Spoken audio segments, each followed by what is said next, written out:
A Dios gracias porque estamos cerrando esta serie de lecciones que tienen que ver con el hogar. Yo sé que es muy diferente al concepto de lo que es el hogar, el matrimonio, lo que es la maternidad, paternidad en el tiempo actual, especialmente por la ideología moderna. Pero también sé que usted sabe perfectamente bien que he hablado de acuerdo a las escrituras y me ha pegado estrictamente al concepto bíblico, y que ojalá Dios permita y progrese en nuestra mente, en nuestros corazones, el tener un hogar sano, tener un hogar feliz, no tener un hogar deforme en el cual tenga que usted sufrir y que a derramar lágrimas a causa de no estar dentro del modelo de Dios. Si lo está, usted será feliz. Si no lo está, usted tendrá que pagar el precio. Así es que, hermanos, creo que hemos llegado considerablemente a un punto donde usted ve ya en su plenitud un hogar realmente donde primeramente el hombre tiene liderazgo, no la mujer. Cuando le digo liderazgo no debe malinterpretarse. El liderazgo es la responsabilidad que el hombre asume de cuidar, escuche bien esto, y proteger y proveer a su familia. Y que sabe que al final de cuentas el hombre va a dar cuentas a Dios de ese lugar. Va a dar cuenta a Dios. Lo hemos visto ampliamente en las Escrituras. La parte número 2 vimos ejemplos, como Dios tiene una gran gama o estese de ejemplos donde hay buenos liderazgos y malos liderazgos. Finales muy trágicos, pero también finales muy felices, donde el varón puede elegir cuál de los dos quiere. O el hombre que no se le puede hablar, el hombre que es autoritativo, o el hombre que es demasiado frágil, de tal manera que no puede tomar decisiones. En la tercera parte miramos cuál es la función de la mujer. Es muy simple. Dios espera que la mujer ayude criando a sus hijos, que sea cuidadosa de su casa. Dios espera que aprenda a amar a su marido, que aprenda a amar a sus hijos. No se nacen sabiendo amar ni cuidar una familia. De ahí que la experiencia de las mujeres más ancianas de la congregación deben enseñar a las más jóvenes. Y ese es en base, hermanos, a lo que aprendimos, que la mujer tiene una función específica. No se discute realmente si la mujer trabaja o no, o recibe un salario o no. Lo que se discute es si cumple o no con su responsabilidad. Ella tiene gran parte de responsabilidad en el cuidado de sus hijos. Finalmente miramos cómo es que hermanos, hay grandes influencias que hacen deformes a los hogares de hoy en día. La idea modernista, las ideas que se han levantado desde el tiempo de el movimiento feminista, cómo bombardeó a las mentes de en el siglo XX, siglo XXI, y sigue haciéndolo. Hoy en día ya lo logró, ha cambiado mentes de hombres y mujeres, matrimonios modernos. Pero hermanos, en el tiempo, cuando yo era pequeño, usted podía ver por lo menos de una hora, no sé cuántos anuncios: la familia pequeña vive mejor, pocos para darles más, etcétera, etcétera. Estaban bombardeando fuerte. Ahora bombardean de otra forma diferente. ¿Para qué? Para que las familias tengan conceptos diferentes, inclusive hasta tal grado el extremo de no hijos. Y hemos visto mucho sobre eso. Solamente los que no estudian historia o los que son jóvenes hoy en día no saben eso.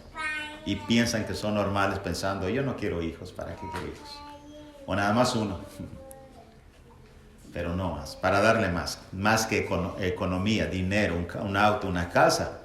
Y el hombre de Dios no piensa así. Dios no piensa en lo económico, piensa en lo espiritual, en la preparación de ellos, etcétera. Por eso digo que es un mal enfoque modernista cuando no se ve el aspecto espiritual, sino el aspecto material, etcétera. Bueno, hermanos, finalmente llegamos a la parte y luego miramos, claro, desde luego, donde la responsabilidad de los hijos, de honrar a los padres, obedecerles de pequeños, honrarlos. Nada nos justifica no honrar a nuestros padres. En la última clase, bueno, esta lección cierra mostrándonos cómo es que los padres tienen una gran misión, una misión para sus hijos. Así es que vamos a mirar ahora, buenos padres preparan hijos para ir al cielo. Y cuando digo buenos, son los padres buenos. Déjeme decirle, hermano, rápidamente que existen y para ello simplemente no necesito explicar demasiado. Usted use su experiencia de observación en los matrimonios que existen y familias que existen hoy en día. Por ejemplo, existen 3 tipos de padres. Los primeros tienen que ver con que ellos se caracterizan por engendrar. Los padres primer grupo, se caracterizan por engendrar. ¿Cómo engendrar? Bueno, engendran por la simple razón de que son capaces de engendrar un hijo. A estas primeras clases de padres usted le puede hacer una serie de preguntas al principio. Usted descubrirá que pertenecen al primer grupo. Por ejemplo, preguntas como estas: ¿van a tener un hijo? Sí. ¿O quieren tener un hijo? Sí. ¿Para qué quieren tener un hijo?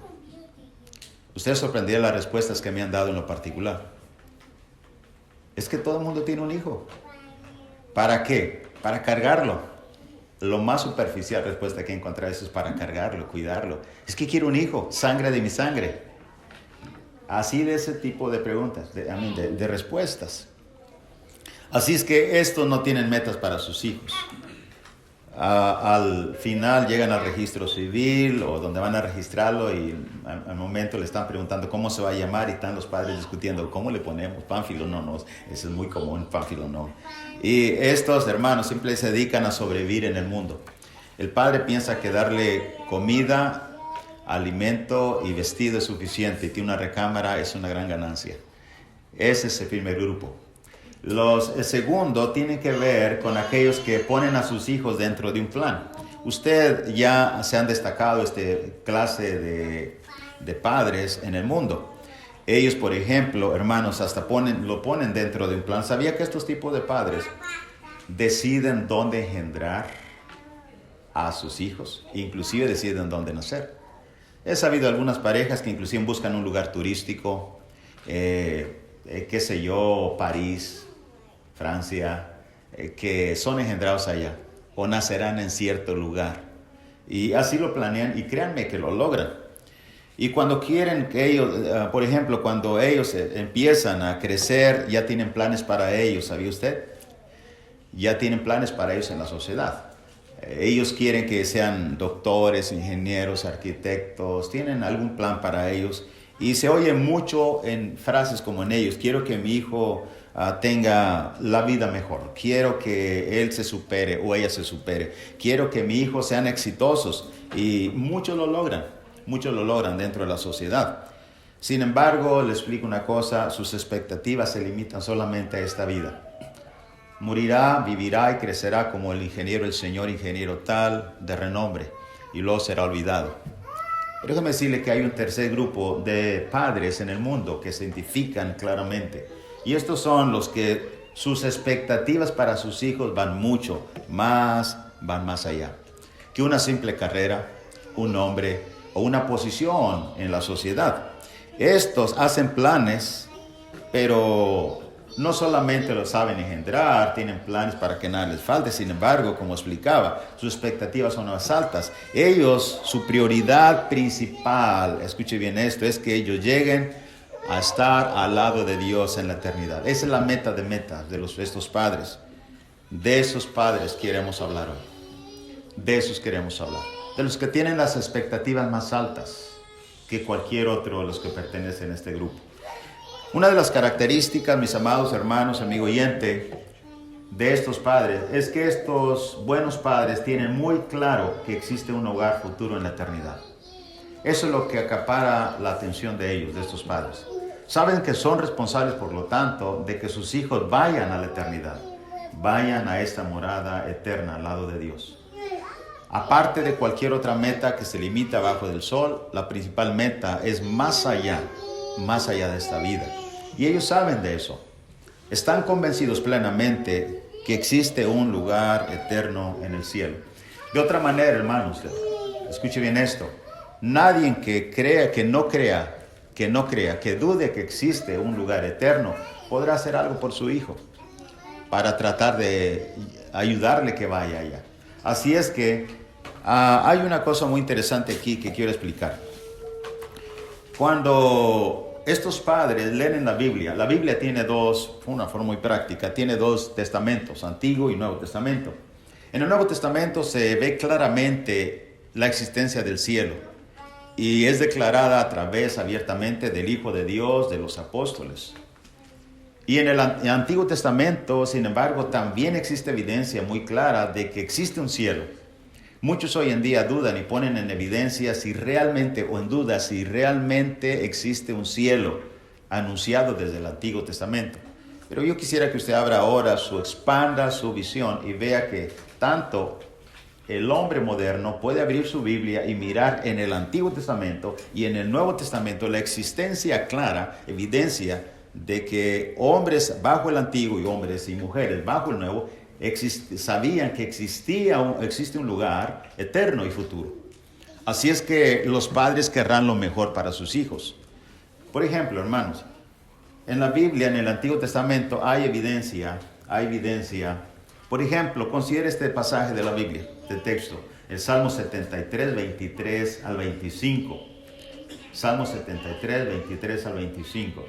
Con todo, yo siempre estuve contigo, dice el salmista, me tomaste de la mano derecha. Me has guiado según tu consejo y después me recibirás en gloria. Ahora note bien el versículo 25. Después me recibirás en gloria. ¿A quién tengo yo en los cielos sino a ti? Y fuera de ti nada deseo en la tierra. ¿De dónde viene esta idea? Piense.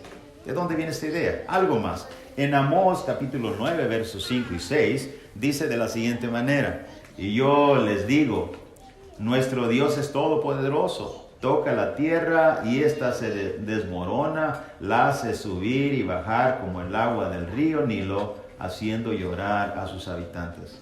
Dios hizo su casa en el cielo. Note bien eso. Dios hizo su casa en el cielo, pero puso las bases en la tierra. Dios llama las aguas del océano y las derrama sobre la tierra. Nuestro Dios es todopoderoso. Algo más. Cuando dice el versículo, Dios hizo su casa en el cielo, armoniza perfectamente con lo que Jesús dijo en Juan 14, verso 2. En la casa de mi Padre muchas moradas hay. En la casa de mi Padre. Ahora, tenemos en la historia, en la carta 2 Samuel, capítulo 12, verso 18 al 23. David había pecado, Betsabé había engendrado. Tenía un hijo pequeño. Dios lo hirió de enfermedad y va a castigar de esta manera a David. David ha estado ayunando y ha estado sobre el polvo de la tierra y ceniza y no ha bebido ni ha comido. De tal manera que cuando el niño muere, los cercanos a él temen decirle que ha muerto. De tal manera que ellos no saben qué hacer en esta ocasión. Entonces dice la palabra de Dios, el capítulo 12, 2 Samuel 12, verso 18, que al séptimo día murió el niño y temían los siervos de David hacerle saber que el niño había muerto, diciendo entre sí, cuando el niño aún vivía, le hablábamos y no quería oír nuestra voz. ¿Cuánto más se afligirá si le decimos que el niño ha muerto? Mas David, viendo a sus siervos hablar entre sí, entendió que el niño había muerto. Por lo que dijo David a sus siervos, ¿ha muerto el niño? Ellos respondieron, ha muerto. Entonces David se levantó de la tierra y se lavó y se ungió y cambió sus ropas y entró a la casa de Jehová y adoró. Después vino a su casa y pidió y le pusieron pan y comió. Y le dijeron sus siervos, ¿qué es esto que has hecho? Porque el niño viviendo aún ayunabas y llorabas, y muerto él te levantas y comiste pan. Él respondió, bien, viviendo aún el niño yo ayunaba y lloraba, diciendo, ¿quién sabe si Dios tendrá compasión de mí y vivirá el niño? Mas ahora que ha muerto, ¿no te viene esto? ¿Para qué he de ayunar? ¿Podré yo hacerle volver? Yo voy a él, mas él no volverá a mí. ¿Qué filosofía, qué mentalidad tenía David? ¿De dónde tomó eso? Yo voy a él, mas él no volverá a mí. Existencia después de esta vida. Ya abiertamente, bajo el Nuevo Testamento, todos los padres y madres que quieran enfrentar este grande reto de ayudar a sus hijos al cielo, pueden leer abiertamente en el Nuevo Testamento, por ejemplo, Juan 14, verso 1 al 3, acerca de la promesa de Jesús, de una morada a sus discípulos. Estaban tristes ellos. No se turbe vuestro corazón, verso 1 de Juan 14, creen en Dios, crean también en mí, en la casa de mi Padre muchas moradas hay, si así no fuera yo lo hubiera dicho. ¿Cuántas veces, hermanos, hemos leído estos versículos? Ahora, usted nota un panorama, como decía, explicaba en el arte de interpretar Biblia. Usted sube como figuramente un avión y ve muchas pistas y evidencias en el Antiguo Testamento. No puse Hebreos capítulo 11, que es un texto mucho más claro, que ellos tenían tiempo de regresar a su patria, pero esperaban una que mejor. Y enfáticamente Dios dice, Dios les ha preparado a ellos una morada también. Eso es. Y una forma muy abierta. Entonces, todo padre y madre pueden leer claramente en la Biblia acerca de la existencia de esto. Por ello, hermanos, es que necesitamos nosotros comprender de cuál clase de padres somos. El texto que acabo de referir, para los que quieran guardarlo, leerlo en su casa, es Hebreos capítulo 11 y verso 14 al verso 16. Se los leo ahora.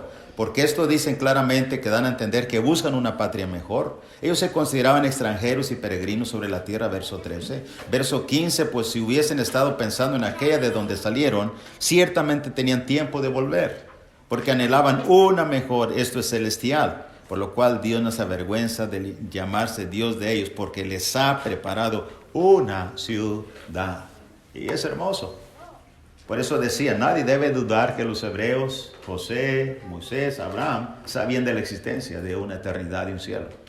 Ahora, cuando leemos Juan 14, verso, como decía, 1 al 3, Jesús habla ahora abiertamente en su ministerio personal, cosa que no se hacía abiertamente en el Antiguo Pacto, ahora en el Nuevo Testamento. Ahora, hermanos, cuando vemos esto, necesitamos nosotros hacer una decisión. Apocalipsis 21, 1 al 5, el cielo se presenta inclusive como un lugar donde no hay llanto, no hay lágrimas, dolor, ni clamor. Las cosas primeras pasaron, según el 21.4.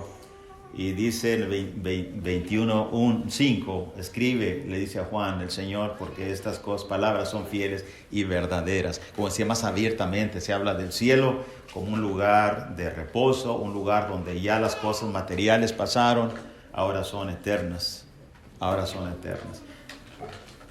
Pero hay algo más, hermanos, que podemos nosotros poner en nuestras mentes. Los padres, buenos padres, conocen, no solamente deben saber de la existencia de ese lugar, sino también los buenos padres deben de conocer el camino. De otra manera, ¿cómo puede alguien guiar a un lugar si no conoce el camino? Piensen en esto.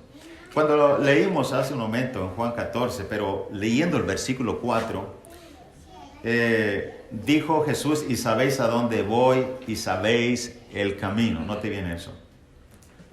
En cambio, Tomás le dijo, Señor, no sabemos a dónde vas. ¿Cómo pues podemos saber el camino? Jesús le dijo, yo soy el camino, la verdad y la vida. Nadie va al Padre sino por mí. Déjeme explicar algo aquí. Lo común que hemos estado nosotros, oyendo a través de años y años. Este versículo, yo no lo quiero hacer de esta manera. Quiero que usted ahora expanda su mente para que comprenda algo que el texto dice, pero no lo puede leer. Por ejemplo, cuando dice Jesús, y sabéis a dónde voy y sabéis el camino. Voy a preparar una morada y ustedes deben saber a dónde voy y deben saber el camino. Y Tomás dice, ¿cómo podemos saber el camino? Jesús le dijo una respuesta muy clara, yo soy el camino. Ahora los predicadores decimos, bueno, ¿cuál es la respuesta, hermanos? Ahí está, Jesús es el camino. Y lo hacemos muy práctico, ¿verdad? Bueno, Jesús es el camino. Él nos abrió el camino al cielo, está bien, Hebreos 4. ¿Qué otra cosa? Él es el camino, dice Juan que debe andar como el anduvo, ok, hay que andar como el anduvo. Hay que imitarlo, está bien, punto. La pregunta es, ¿cómo a los padres nos va a ayudar a llevar a nuestros hijos al cielo. Hacer un trabajo eficaz de tal manera que cuando usted muera está seguro que su hijo luchó por la corona de la vida eterna y la recibirá. ¿Cómo puede? ¿Cómo puede hacerlo? Explíqueme un plan. Si hablamos de camino, debemos hablar de un plan.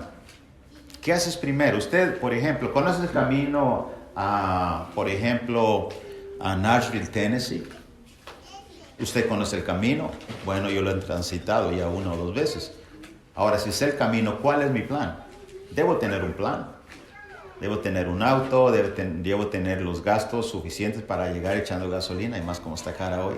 Tengo que tener el plan, dónde voy a comer, si voy a parar un lugar para reservar un hotel, etc. ¿Me explico? Usted no puede hacer algo si no tiene un plan.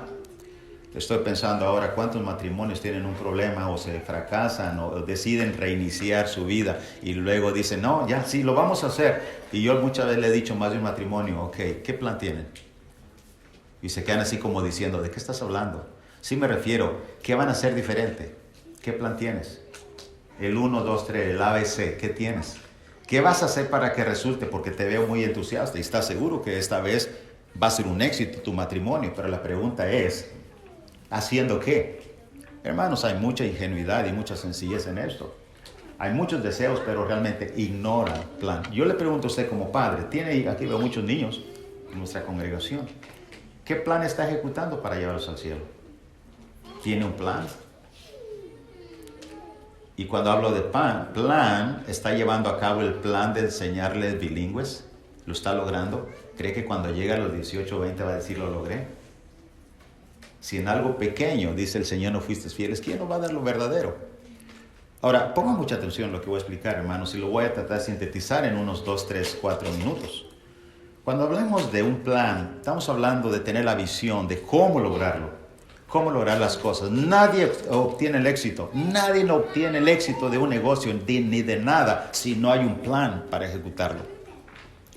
Teniendo una visión clara de la Biblia, el padre del tercer grupo que quiere llevar a sus hijos al cielo, tendrán una visión clara de la Biblia y un plan muy obvio que es más o menos sintetizado lo siguiente, se puede desglosar. Primero, debemos enseñar a nuestros hijos a conocer a Dios. Hay muchos pasajes que hablan de ello, hermanos. En Hebreos 9, un texto que dice, conoce a Dios, todos me van a conocer. En el Antiguo Testamento, la meta del todo hebreo era enseñar a los hijos a que conozcan a Dios. En el Salmo 19:1 dice que la gloria, los cielos cuentan la gloria de tu nombre y las manos anuncian las obras. Tenemos que llegar al reto de presentarles a Dios a nuestros hijos para que el objetivo que ellos teman y amen, 2 objetivos en uno, amen y teman a Dios por toda su vida. ¿Cómo lo vas a hacer? ¿Cómo lo vas a hacer? Tienes que hablarles. Hermanos, cuando Josué cruzó el río Jordán, escuchen bien esto, mandó que se detuviera el arca en la mitad, en el río Jordán. Yo trato de visualizar, imaginar eso. Primero mandó que cada uno de los príncipes de cada tribu levantaran una piedra, eran 12 piedras, y la pusieron a un lado del río. Josué mismo llevó 12 piedras con él mismo. Usted sabe un poco de la historia.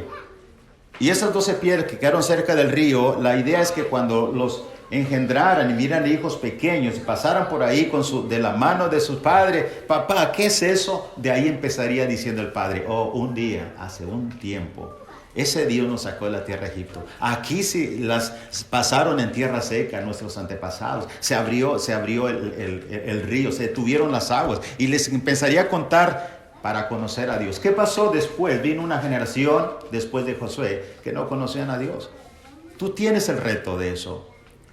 Hablar, presentar a Dios como un Dios amoroso, pero también un Dios estricto, un Dios que no es tolerante, pero un Dios que desborda de amor y misericordia. Tienes ese reto. La pregunta, ¿cómo lo vas a hacer, madre, padre?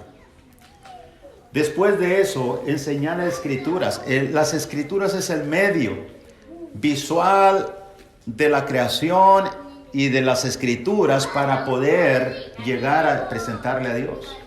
¿Sabe? 2 Timoteo 3:15, que hemos leído muchas veces, dice que desde la niñez ha sabido las escrituras.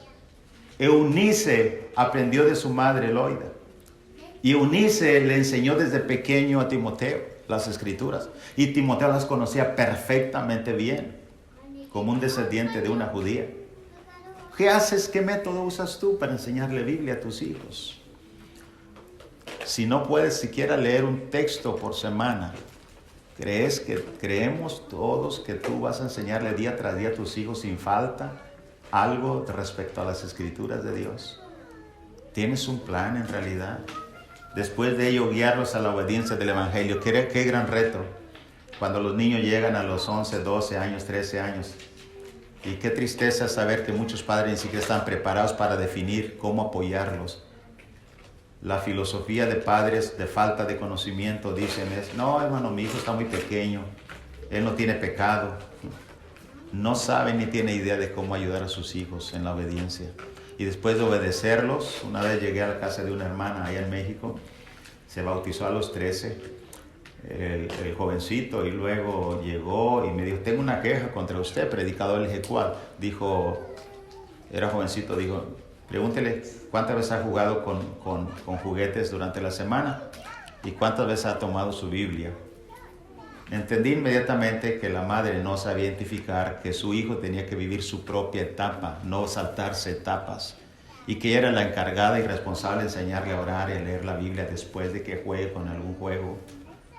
Qué triste, hermanos. Otra vez hay plan.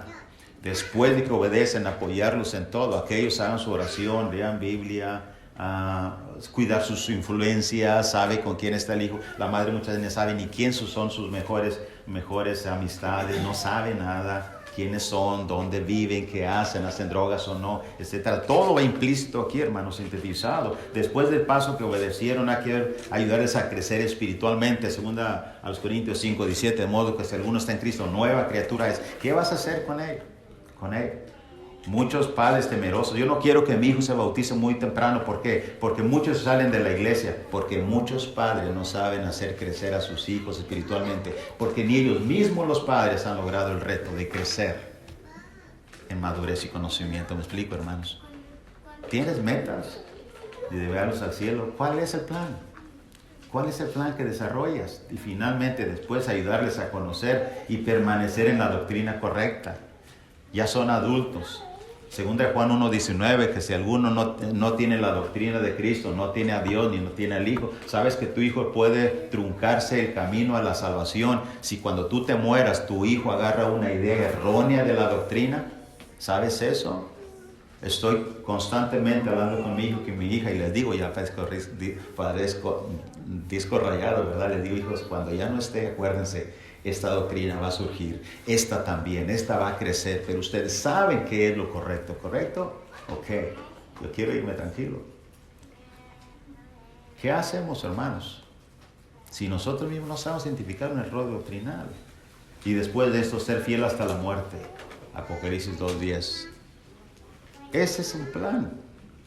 Hay un plan. Hay una trayectoria que transitar de tus hijos. Tú les vas a ayudar a ellos.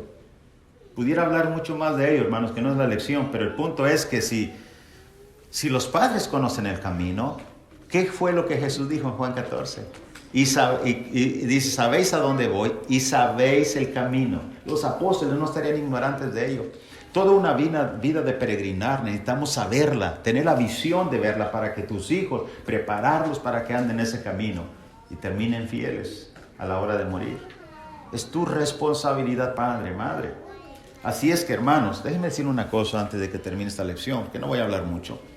Existe una prioridad de trabajar primeramente en la salvación de los nuestros. La Biblia lo enfatiza. La palabra de Dios lo dice, no su servidor. De priorizar la salvación de los tuyos, de tu casa. Recuerden esto, hermanos, lo que la Biblia enseña. 1 Timoteo 5:4 leímos acerca de las viudas. Pero si alguna viuda tiene hijos o nietos, note bien, aprendan estos primero. Aprendan, ¿quieren ayudar a alguien más? Aprendan estos primero a ser piadosos para con su propia familia. La palabra primero implica prioridad. Que primero aprendan a honrar a su propia familia.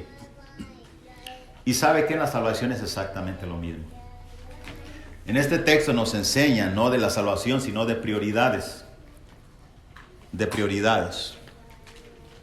No me da tristeza decirlo, pero en mi mente hay varios ejemplos de predicadores evangelistas que sus propios hijos o hijas no son cristianos. ¿Sabe usted de eso? Una vez, como anécdota, admiro mucho a un hermano que trabaja bien arduo en el campo de las calles. Bueno, una congregación crece muy rápido. Así es que trabajamos juntos una semana y yo creyendo que sus 2 hijas eran cristianas, le digo, oye, ¿y tus hijos dónde están? ¿Y dónde adoran? Y se quedó en silencio. Me dijo, no van a creer lo que te voy a decir, que mis hijas no son cristianas. ¿Qué? ¿No son cristianas tus hijas? Dijo, no. Y sabe que hay tantos casos como esos. Y la pregunta es ¿por qué?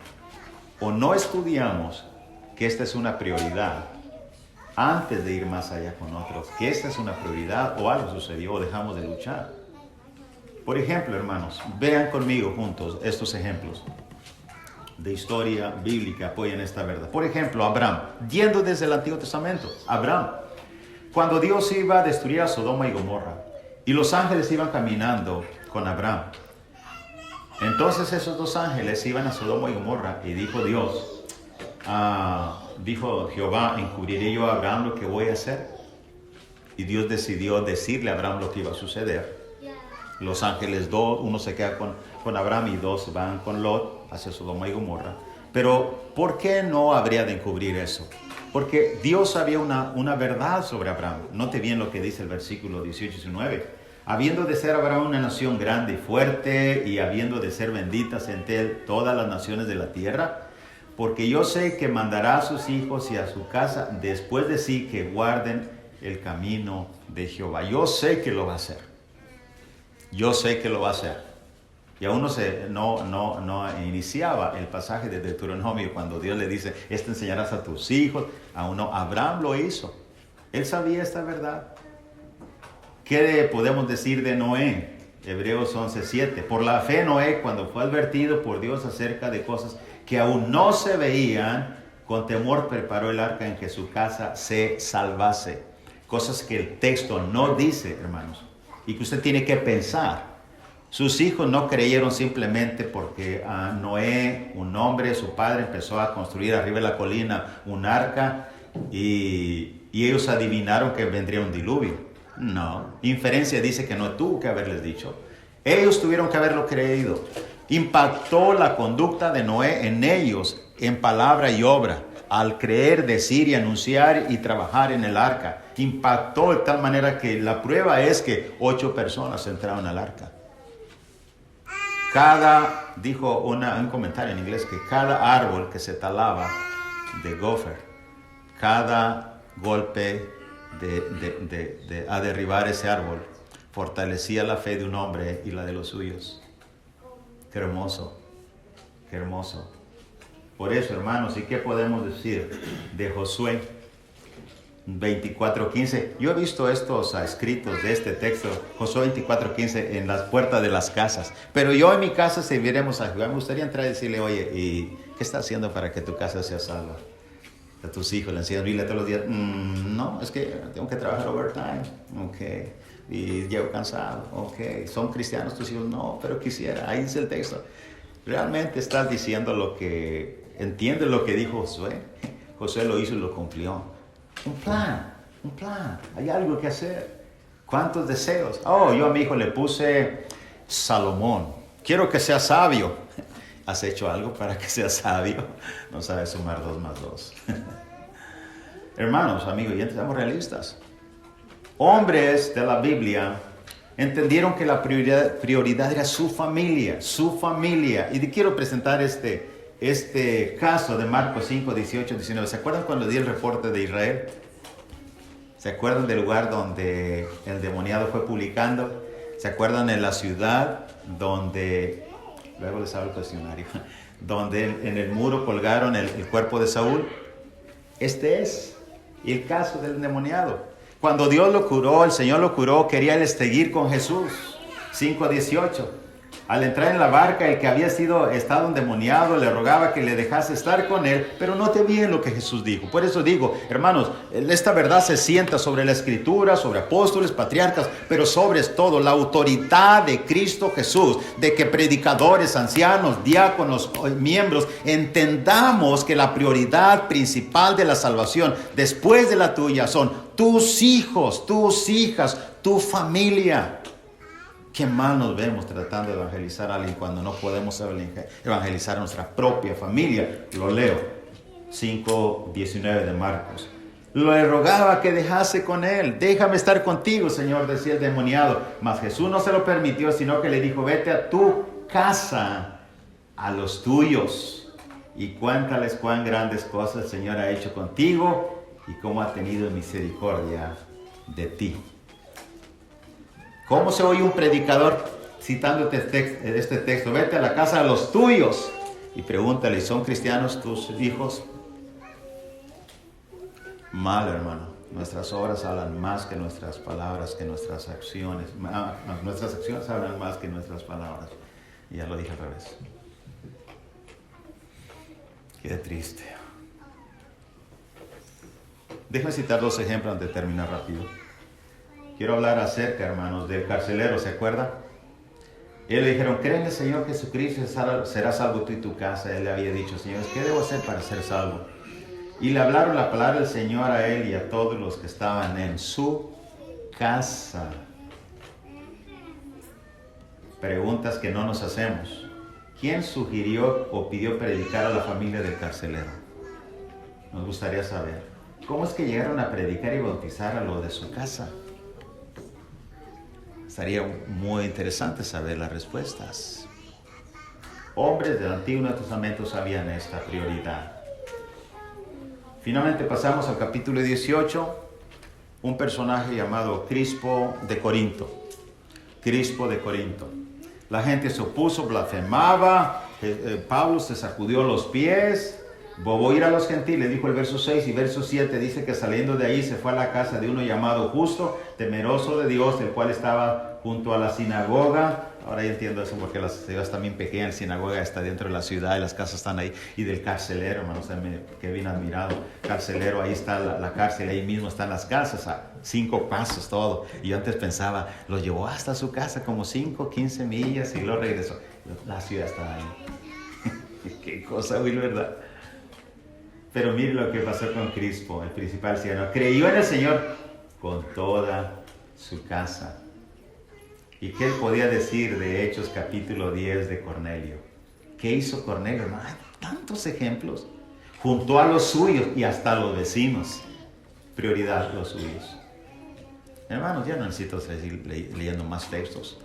Jesús, los apóstoles, los patriarcas, ejemplo apostólico lo demuestra. Qué equivocados estamos en cuanto a esto respecto. Así es que, hermanos, para reflexionar, para último, ¿cuáles son tus planes para tus hijos, si los tienes? ¿Cuáles son los planes que tú tienes para tus hijos? ¿Cuáles son los logros que ellos obtendrán cuando tú ya no estés en este mundo? Porque tarde que temprano ya no vamos a estar. La muerte, hermanos, es muy inminente. ¿Cuáles son los logros que ellos van a obtener? ¿Solo materiales o van más allá de esta vida? ¿Cuál es la mayor herencia que tú dejarás a tus hijos? ¿Cuál es la mayor herencia? ¿Una casa? Se va a quemar, se va a caer. ¿Un auto? ¿Dinero? ¿Cuál es la mayor herencia que tú dejarás a tus hijos? Que tú engendraste y que Dios te hace responsable de ellos. ¿Cuál? En conclusión, lo que hemos visto, hermanos, es simple. Los mejores padres, según Dios, tienen expectativas más grandes que solo una carrera profesional aquí en la tierra. Si sabemos el camino al cielo, entonces podremos guiar a nuestros hijos. Un ciego no puede guiar a otro ciego.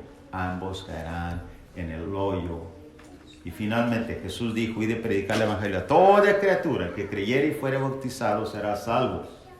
Pero nuestros hijos tienen prioridad. ¿Tienes un plan para ellos? ¿Lo estás ejecutando o estás corriendo a la aventura? ¿Qué estamos haciendo, hermanos? ¿Viene un juicio eterno en el futuro? Claro que sí.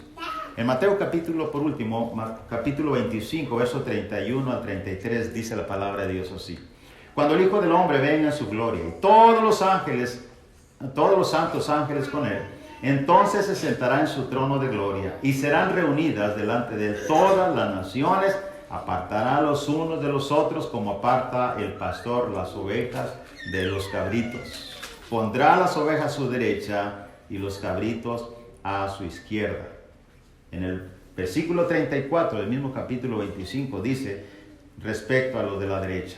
Entonces el rey dirá a los de la derecha: venid benditos de mi Padre, heredad del reino preparado para vosotros desde la fundación del mundo. Y a los de la izquierda, verso 41, entonces dirá también a los de la izquierda: apartaos de mí, malditos, al fuego eterno preparado para el diablo y sus ángeles, al fuego que nunca se apaga, el gusano que nunca muere, y empezará el sufrimiento por la eternidad de los siglos, de los siglos, de los siglos, tiempo sin fin. La pregunta es: ¿de qué lado estarán tus hijos? ¿De qué lado estarán tus hijos? ¿De qué lado estarán tus hijos? Esa es la pregunta. Mientras nos ponemos de pie, hermanos, para cantar el himno de invitación, reflexionemos. Tú tienes una grande responsabilidad al haber engendrado. ¿Dónde estarán tus hijos en la eternidad? Buenos padres preparan hijos para ir al cielo, no solamente metas terrenales. Que Dios nos ayude a poderlo lograr. Nos ponemos de pie mientras cantamos el himno, hermanos. Dios les bendiga ricamente.